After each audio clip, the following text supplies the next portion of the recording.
Salam sejahtera semua. Hari ini kita akan sambung kepada subtopik 6.4 pengiraan kos kegunaan elektrik. Maksudnya macam mana SESB mau kira berapa bil kau satu bulan. Okey, itu ialah kita akan belajar di subtopik ni lah. Jadi kita tengok gambar raja ini. Ada lampu, okey.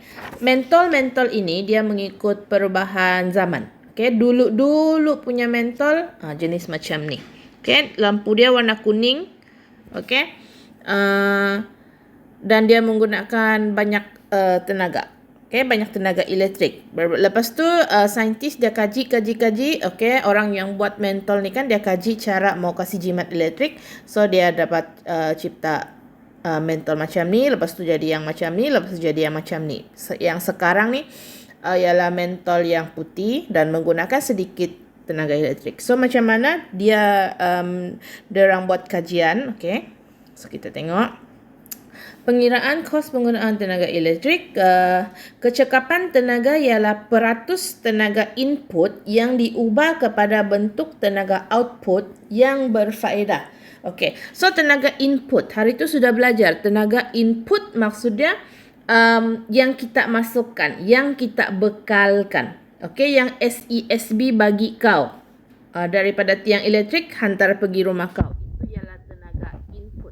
Okey, lepas tu mentol di rumah, kipas di rumah, semua tu akan tukar tenaga elektrik tu menjadi tenaga output. Tenaga output ialah yang berubah kepada tenaga cahaya lah. Okey, yang berfaedah. Kecekapan tenaga dapat dirumuskan seperti yang berikut. Macam mana kita mau kira berapa kecekapan lampu yang digunakan di rumah? Okey.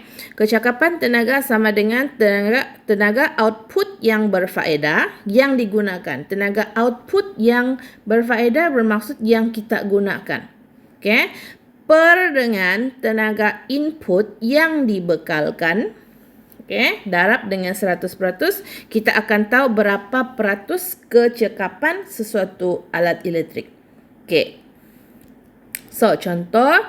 Okey, gambar foto 6.16 menunjukkan sebiji mentol berfilamen menyala. Berapakah kecekapan tenaga bagi mentol tersebut? So, tadi rumus kita ini kan? Okay.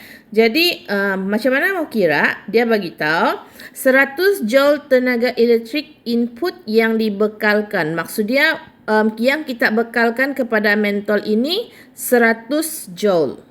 Okey. Dan 8 joule tenaga output yang berfaedah dalam bentuk cahaya.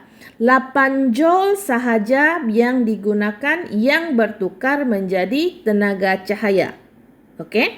Yang selebihnya kan kita bekalkan 100. 8 joule tu jadi cahaya 92 joule tenaga output dibazirkan ataupun tidak berfaedah dalam bentuk haba yang dibebaskan ke persekitaran. Ini mentol yang dulu-dulu. Okey, sekarang pun ada juga lah mentol yang pandai panas tapi tidak sepanas yang dulu. Dulu punya mentol, kamu pasang sekejap dia rasa sangat panas. Okey, itu ialah sebab dia punya kecekapan sangat rendah.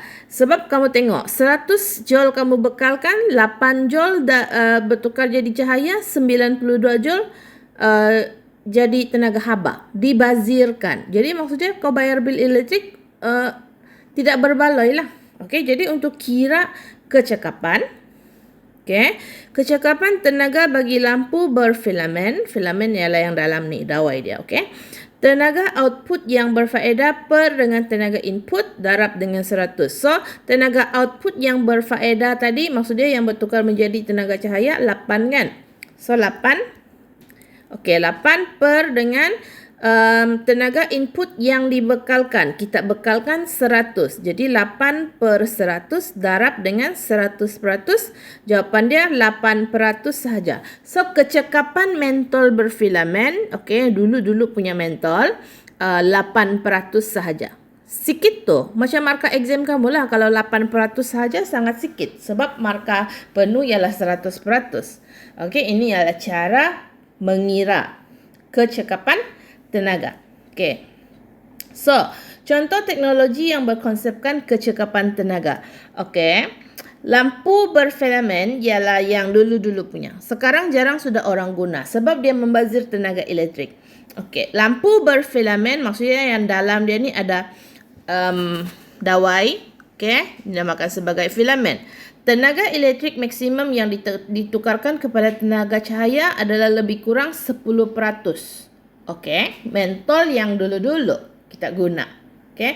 Dia hanya mampu menukarkan 10% daripada tenaga elektrik yang dibekalkan kepada tenaga cahaya. 10% sahaja. Okay. And then orang yang buat mentol ni dia kaji cara untuk meningkatkan tenaga output, okay, meningkatkan kecekapan. So dia orang cipta lampu jimat tenaga. Okay. CFL, Compact Fluorescent Lamp. Okay, yang macam ni punya mentol. Nanti pergi rumah cek, adakah kamu punya rumah mentol macam ni. So, tenaga elektrik maksimum yang ditukarkan kepada tenaga cahaya ialah 50%. Okey, sudah maju kan daripada 10% jadi 50%. Dia punya kecekapan. Okey, and then masih tidak cukup. Orang yang buat lampu ni masih rasa tidak cukup, masih lagi boleh tingkatkan. So diorang kaji. So terciptalah lampu LED yang biasanya digunakan sekarang. Okay, lampu LED ialah lampu yang jimat tenaga dan dia kurang rasa panas. Okay, kalau kamu buka lama-lama pun kamu tidak akan rasa panas. Sebab tenaga elektrik maksimum yang ditukarkan kepada tenaga cahaya dalam lampu LED ialah 90%.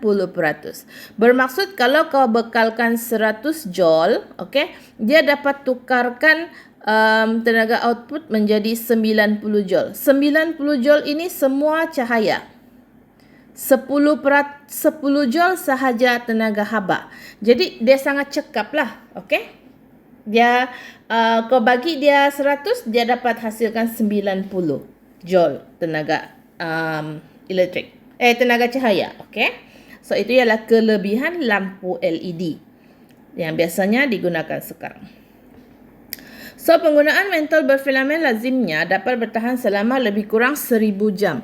Lampu filamen yang macam saya cakap tadi, lampu yang dulu-dulu punya, okay, dia boleh bertahan 1000 jam sahaja. Maksudnya, lepas kau guna 1000 jam, lampu tu dia akan rosak. Okay. CFL, dia yang maju sikit, CFL boleh guna 8000 jam. Kau kira lah lebih kurang berapa hari dalam rumah, berapa jam kau pasang lampu satu hari, lebih kurang agak-agak. Okay? Dan lampu LED pula antara 20,000 hingga 50,000 jam. Nah, banyak kan? Jauh beza dia. Ini 8,000 sahaja. Ini 20,000 hingga 50,000 jam. Okay, sebab itu lampu LED ni dia mahal berbanding yang lain. Sebab lampu LED ni dia jimat tenaga elektrik, dia tahan lama. Okay, so lampu LED ialah pilihan utama zaman sekarang. Okay. So ini ialah label yang kamu boleh jumpa di alat elektrik yang besar, contohnya di rumah lah. Okay, di aircon, di peti sejuk.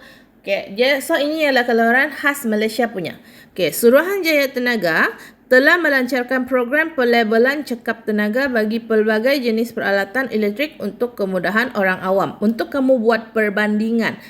Contohnya mau beli peti ais, kamu boleh buat perbandingan dari segi dengan merujuk kepada logo ini.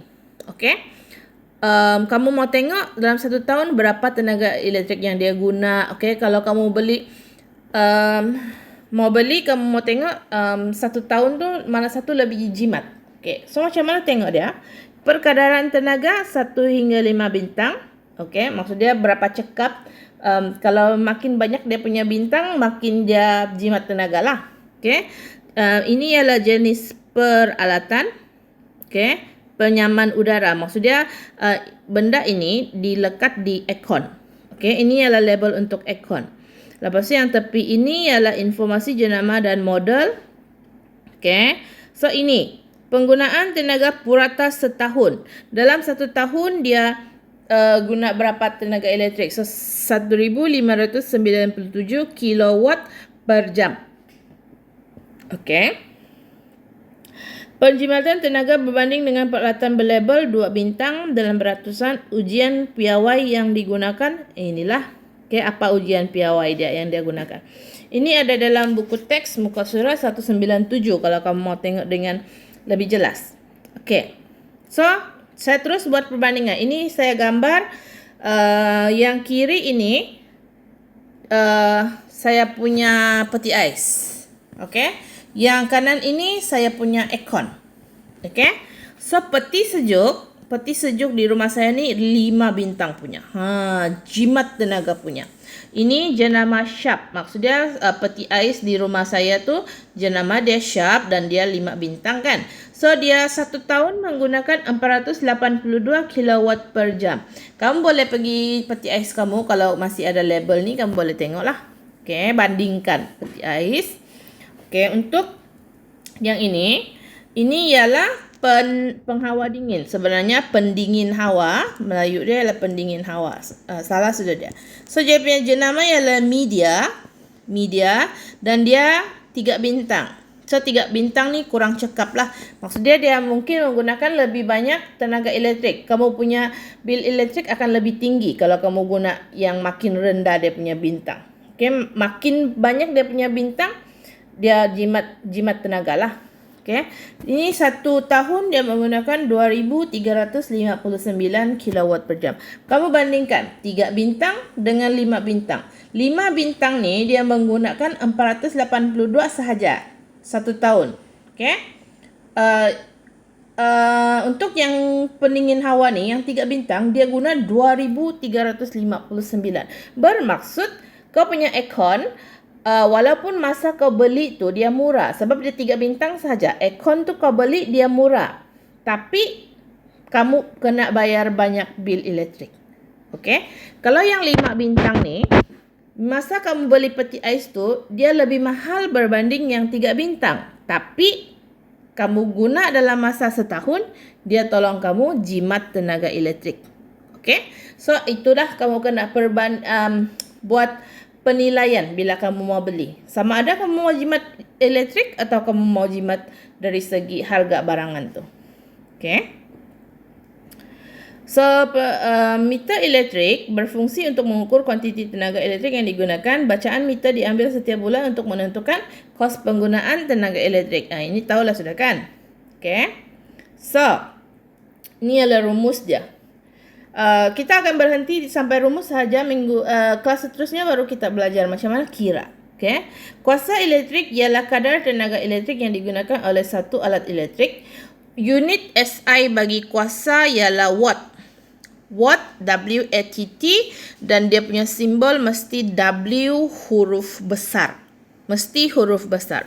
Kuasa 1 watt bererti 1 joule tenaga elektrik digunakan dalam masa 1 saat. Nah, kita tengok rumus dia. Kuasa elektrik sama dengan tenaga elektrik per dengan masa. Maksudnya dalam masa 1 saat, berapa joule tenaga yang digunakan. Itu ialah ukuran untuk kuasa. Okey. Arus elektrik ditakrifkan sebagai kadar pengaliran cas elektrik Q melalui satu konduktor. Okey. Unit SI bagi arus elektrik ialah ampere. Tahu sudah kan? Dan cas elektrik dia punya unit ialah coulomb. Okey, arus elektrik punya rumus. Arus elektrik sama dengan cas elektrik yang mengalir dalam masa 1 saat. Itulah arus elektrik. Dalam masa 1 saat berapa cas yang mengalir? Itu ialah arus. So, voltan. Voltan ditakrifkan sebagai tenaga elektrik yang digunakan untuk menggerakkan seunit cas elektrik melalui satu konduktor. Unit SI bagi voltan ialah volt, iaitu V huruf besar. Voltan dapat dirumuskan sebagai voltan, ini ialah simbol, ini ialah unit. Okay. Tenaga elektrik yang digunakan dalam bentuk joule per dengan cas elektrik. Mungkin kalau saya bagi rumus ni kamu tidak berapa nampak. So nanti kelas seterusnya baru kita tengok soalan. Baru kamu senang mau faham lah. Okay. So ini salin dulu. Okay. So ini. Macam mana, kenapa kita mau kira dia punya watt? Okay. Untuk apa? So gambar foto 6.18 menunjukkan 2 biji mentol yang lazimnya digunakan di rumah. Mentol 40 watt menggunakan tenaga elektrik pada kadar 40 joule per saat. Okey. Mentol 60 watt pula 60 joule per saat. Oleh itu, mentol 40 watt dengan nilai watt yang lebih rendah menggunakan kurang tenaga. Mentol ini dalam masa 1 saat dia menggunakan 40 joule tenaga. Mentol ini pula dalam masa 1 saat dia menggunakan 60 joule. Jadi mana satu yang menggunakan lebih banyak? 60 watt lah. So, tapi kalau kamu pilih antara dua ni, okey, apa beza dia? 60 watt ni dia lebih terang lah. Kan? Sebab dia menggunakan lebih banyak tenaga. Jadi dia akan lebih terang. So, bergantung dengan kamu punya pilihan lah. Kamu mau lampu yang sangat terang kah? Mau yang malap-malap kah? Boleh pilih daripada 60 watt atau 40 watt. So, itu maksudnya, apa itu watt? Kalau kamu beli mentol, kamu mesti mau tahu apa itu watt. Watt tu bermaksud dalam masa 1 saat tu berapa joule tenaga yang dia guna. Itu nama dia kuasa. Berapa kuasa dia. So, lain kali kalau kamu punya ibu bapa mau beli mentol, kamu bilang, okey, biar saya yang beli. Okey, jadi kamu boleh pergi. Okey, bos bagi saya mentol 40 watt, I say. Okey, so dia macam adalah pengetahuan sikit kan tentang kehidupan seharian. Okey. So, hari ini Sarinata sahaja dulu dan kita akan belajar macam mana kira-kira dalam kelas seterusnya. Okey, sampai sini sahaja. Sekian dan terima kasih. Bye.